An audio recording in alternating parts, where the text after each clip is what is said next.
Voilà mbokk yi ñu ngi ànd ak Mamadou Talibé Diallo président conseil régional de la jeunesse de Ziguinchor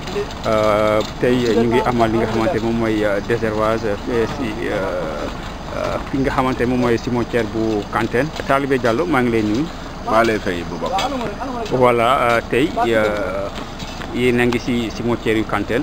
lan moo leen motiver ñëw li nga def li nga xamante moom mooy farfar bi nga xamante ne koy def.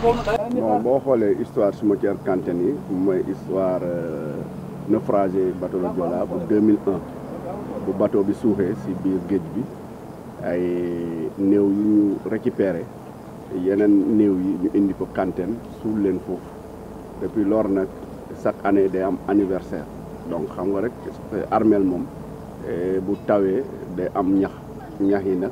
des fois même sa kër da nga ko war a setal donc armeel yi tamit baax na si jeunesse bi ñëpp jóg mun ko setal donc loolu moo tax chaque année ñun depuis ñu falu 2016 ñu ngi ñëw si biir armeel yi Kantène di ko setal chaque année xaaruñu si dara parce que tey ñu fi tëdd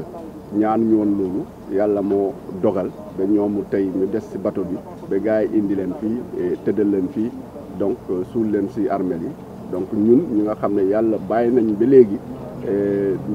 si kaw suuf bi ñu dund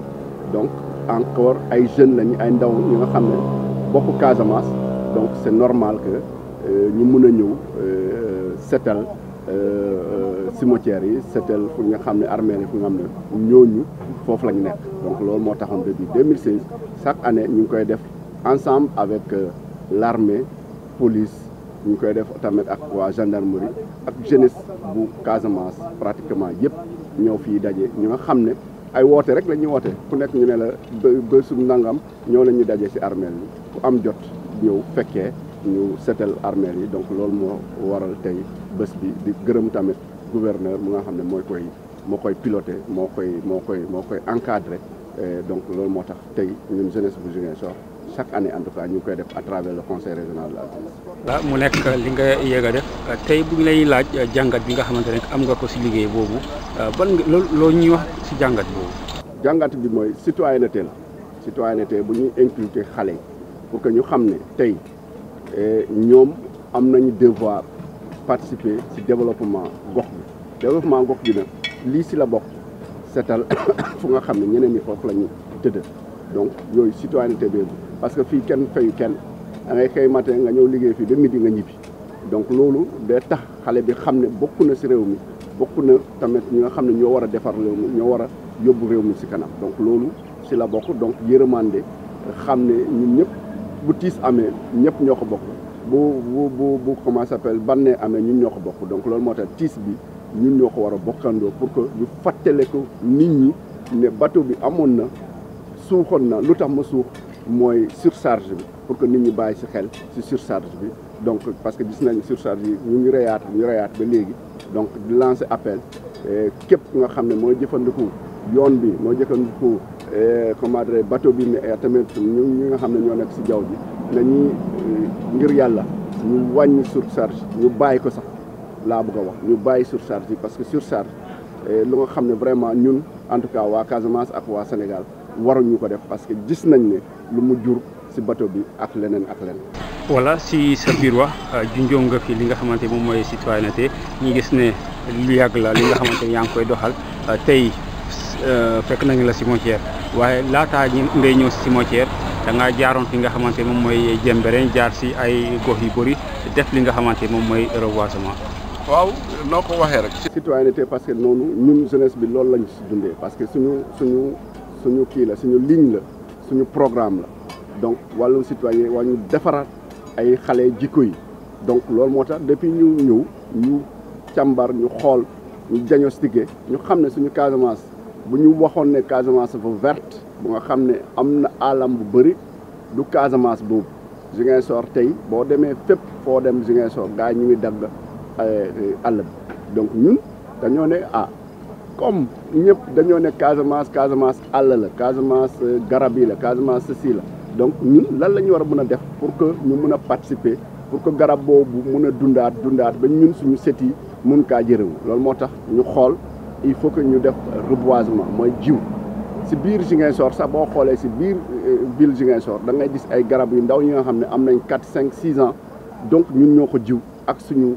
association affiliée tel que le club changement climatique ak waa Eaux et Forêts donc ñu xoolaat tamit ñu xam ne Jembereñ ñëpp xam nañ ne Jembereñ tey boo wax Casamance da ngay tudd Jembereñ parce que ñu bëri jaar nañ Jembereñ am na histoire bu nga xam ne bu baax bu nga xam ne ñun ñëpp waroon nañ ko mën a préserver mais am na problème bu nga xam ne moo nekk di ñëw mooy ndox bi mooy comment s'appelle-t-il avancée érosion côtière bi mu ngi lekk suuf bi fu ñoom bu ñu doon béy fu ñu doon béy yëpp ndox mi mu ngi koy nangu et puis ñu xool filao yi nga xam ne garab yi ñu fa nekkoon ñu ngi daanu garab yooyu am na ñu ko defoon mais yàgg na depuis les années 80 lañ ko jiwoon donc ñu ne ñun tamit jeunes yi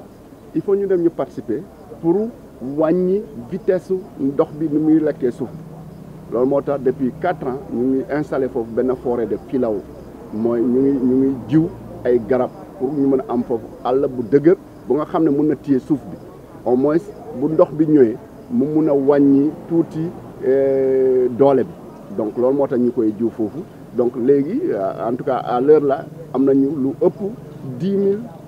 comment dirais-je garab filao yi nga xam ne filao ñëpp xam nañ ne am na capacité di jàpp suuf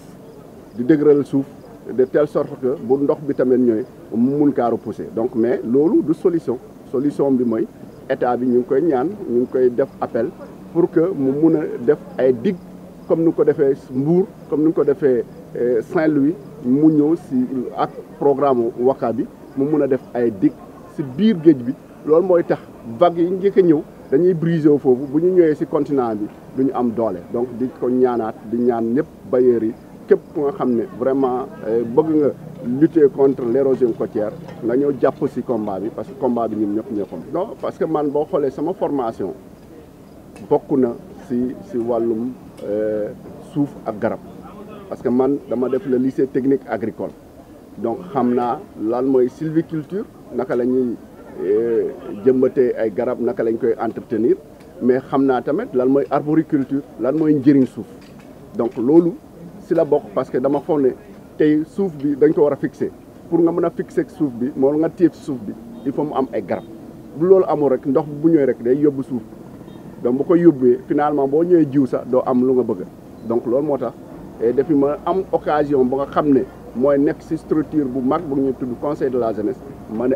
alhamdulilah am naa occasion ba nga xam ne mun naa mobiliser jeunes yi pour que man tamit jouer sama partition jouer sama wàll si au moins defar suuf Casamance. lan la ñu mën a jàpp si Talibé Diallo. bon Talibé Diallo jeune la rek comme jeunes yi ñu nekk Casamance comme jeunes yi nekk Ziguinchor ñu nekk Sénégal di dund yaakaar di tamit jouer sama rôle si biiru askan wi parce que ku nekk da nga war a am rôle bu nga jouer donc yàlla def na ne man am na ñi ma jàppale woon ba ma toll fu ma toll man tamit war naa mën a jàppale ñeneen ba ñu toll fu ñu toll loolu mooy Talibé Diallo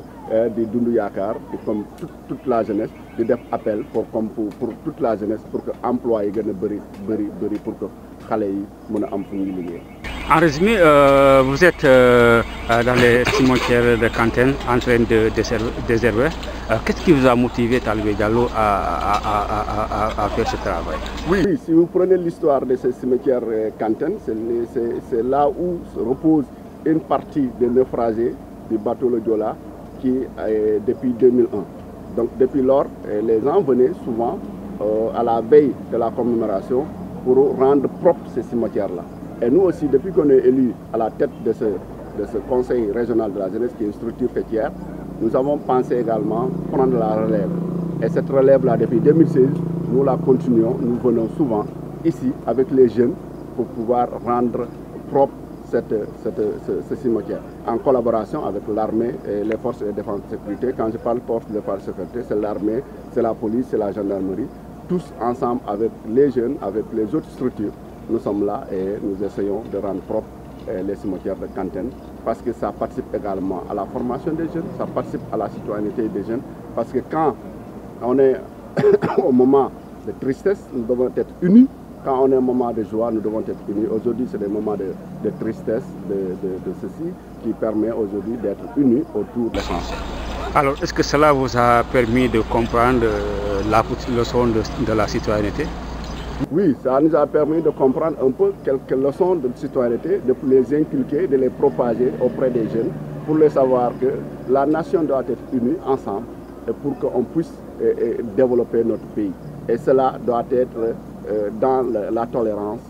dans le pardon de l'autre, dans le respect mutuel, etc. etc. Et c'est ça qu'on est en train de cultiver à travers nos activités. Quel est l'appel que vous lancez à l'endroit des transporteurs de manière générale? Oui, Kanten, aujourd'hui, nous connaissons l'histoire. L'histoire qui a fait qu'aujourd'hui, on a ce naufrage-là. L'un des problèmes est que c'est le surcharge des passagers qui a abouti à ce drame au niveau de l'océan, au niveau de l'arche du fleuve Casamance. Et donc, c'est un moment de faire un cri de cœur à l'endroit de tous ceux qui sont usagers des routes, de la mer, mais aussi du ciel, de pouvoir vraiment veiller aux surcharges. Parce que nous, en tout cas au Sénégal, nous avons vécu l'expérience de ces surcharges-là qui sont en train de tuer nos compatriotes. Et nous lançons vraiment un message à l'endroit de tous les transporteurs, vraiment d'être beaucoup plus vigilants, mais aussi à toutes les forces de défense de sécurité qui sont sur la route, de veiller à ce que les surcharges ne soient pas un apanage des transporteurs et que chacun veille au respect strict des règles de jeu de la route. Au-delà des cimetières de Kanten, vous étiez à Djembéren, mais aussi vous aviez fait beaucoup de localités en train de reboiser. Qu'est-ce qui vous a aujourd'hui motivé à faire le reboisement à Djembéren et dans d'autres localités? Oui, c'est à l'issue d'un diagnostic, parce que pour nous, on est né à Casamance, souvent l'adresse de la Casamance, c'est on dit Casamance verte. Mais nous, lorsqu'on s'est rendu, on a eu conscience de la situation, on s'est dit, ah tiens, la Casamance verte qu'on parlait, peut-être était une Casamance verte ancienne, parce qu'aujourd'hui, nous, c'est la Casamance zone. Elle n'est plus verte parce qu'elle tend vers le désert. Si vous allez un peu partout dans la Casamance, les gens sont en train de couper d'une manière abusive le bois. On s'est dit, il faut participer. Il faut au moins participer à pérenniser cette forêt-là, à renforcer cette forêt pour pouvoir léguer à nos générations futures une forêt luxuriante pour eux aussi puissent bénéficier de ces bienfaits de la forêt. Donc ce qui nous a amené dans la ville de Ziguinchor, un peu partout dans les campagnes, nous avons fait des reboisements, mais aussi nous avons constaté un phénomène qui est en train de venir, qui est en train d'arriver dans un village qu'on appelle Djembéren, tout le côte de la Casamance, mais nous avons choisi Djembéren parce qu'on ne peut pas faire toutes les côtes de la Casamance. Et c'est l'érosion côtière qui hante les populations, le sommet des populations. Les populations n'arrivent pas à dormir parce que leur terre arabe est en train d'être arrachée par l'érosion côtière, mais aussi les campements. Mais aussi demain, ça sera les lieux de culte qui seront vraiment envahis par l'eau. Et nous avons pensé, nous, venir contribuer à notre manière en faisant quoi? En plantant des filaos qui ont une capacité de retenir des dunes de sable. Et donc ça permettra de ralentir un peu la vitesse de l'eau en attendant que l'État vienne avec des moyens structurants qui permettront vraiment de régler définitivement le problème ou bien de régler significativement le problème de l'érosion côtière au niveau de Djembéren. Alors, depuis le début de vos manœuvres à Djembéren, est-ce qu'aujourd'hui on peut dire que vous avez obtenu gain de cause? Oui, bon, à notre niveau, oui. Peut-être les observateurs également pourront aller voir, mais à notre niveau, nous pensons que nous sommes en train d'installer une forêt vraiment de filao qui est visible, qu'on peut voir. Donc c'est pour cela, chaque année, nous partons pour au moins se reboiser à ce niveau-là. Et ça, c'est un truc qui est visible. Et nous invitons l'État vraiment de nous aider à mettre des digues comme on l'a fait en Bourg et à Saint-Louis, au niveau de Djembéren, pour que au moins on puisse vraiment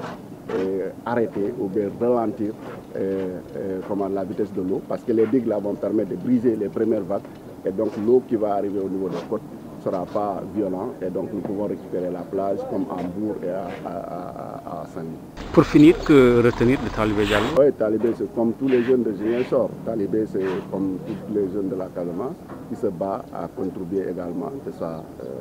à contribuer au développement de sa localité. Parce que hier, c'est les gens qui m'ont aidé. Aujourd'hui aussi, moi aussi, je pense que je peux contribuer au rayonnement de ma localité, de mon pays, mais aussi au niveau national. Voilà, amis internautes, merci. Et c'était Talibé Diallo, président du conseil régional de la jeunesse de Ziguinchor.